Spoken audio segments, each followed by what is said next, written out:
chapter 4, verse 10. Vitaragabhayakrodhaha manmaya mamupashritaha bahavo jnanatapasa puta madbhavamagataha. Free from desire, fear and anger, absorbed in me, taking refuge in me, purified by the fire of knowledge. Many have attained my being. Vita, Raga, Bhaya, Krodha. So in fact this verse is giving us the path or the way to attain the reality. And how do you go about it? He says you have to free yourself from the desire and fear and anger. Fear and anger are the modifications of desire. In fact, fear and anger arise from the desire. These are modifications of desire. So one who is free from desire, fear and anger. In fact, the style of the scriptures is they use a part, they mention, but they indicate a collective usage. Which means, even though they're giving two modifications, which is fear and anger, you can take the entirety or all the modifications that arise from desire.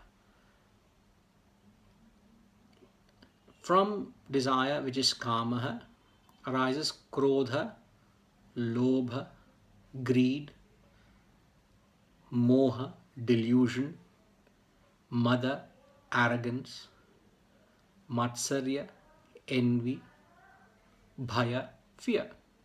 So he is only using bhaya, fear, and krodha, anger. So the very famous reference, kama, krodha, lobha, moha, mada, matsarya, bhaya. The 7 deadly impediments or sins of mankind. I repeat, kama, krodha, lobha, moha, mada, matsarya, bhaya.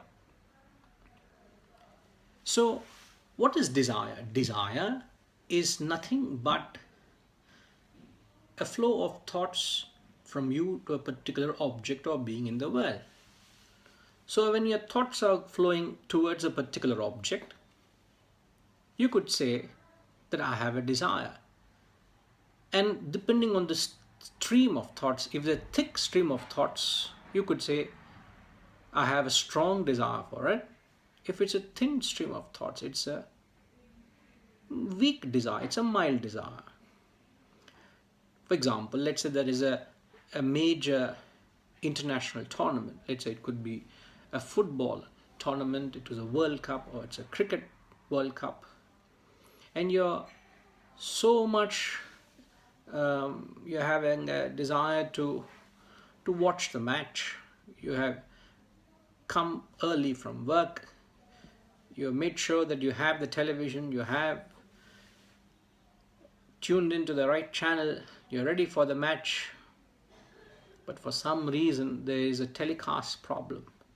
Have you not seen videos? Have you not seen people? Or have you not been yourself in a situation where you get angry because you don't get what you desire? In fact, you are angry because your object of desire, which is to watch the match, has been interrupted. So desire produces anger. When does desire produce anger? When you don't get what you desire, you get angry. So when desire is unfulfilled, you get anger. When desire is fulfilled, there is fear. You have the fear, bhaya, of losing what you have acquired.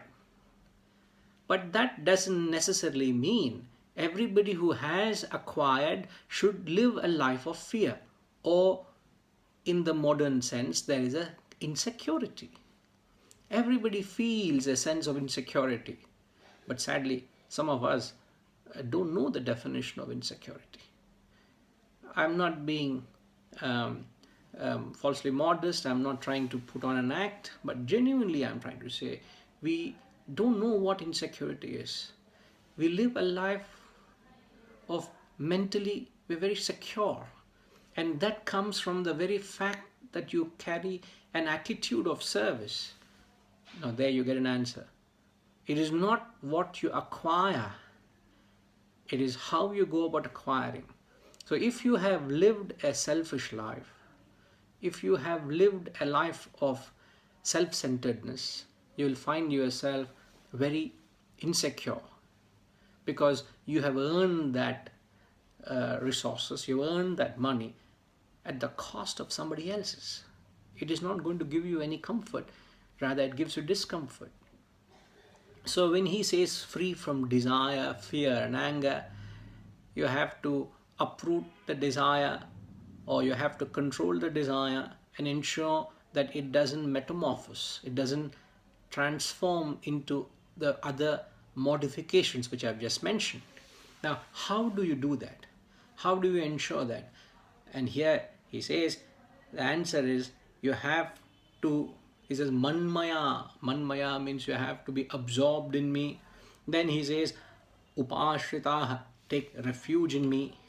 So these two terms, which means when you're absorbed in me, it's a mental discipline. Refuge in me is an intellectual discipline. At the mental level, your mind should surrender to the goal. At the intellectual level, your intellect should direct all your actions towards the goal.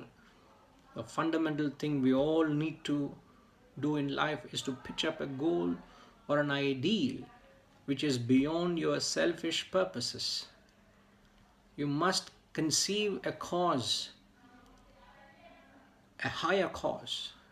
And when your actions are directed towards a higher cause, and a higher could be your family's welfare, a higher could be your society's welfare.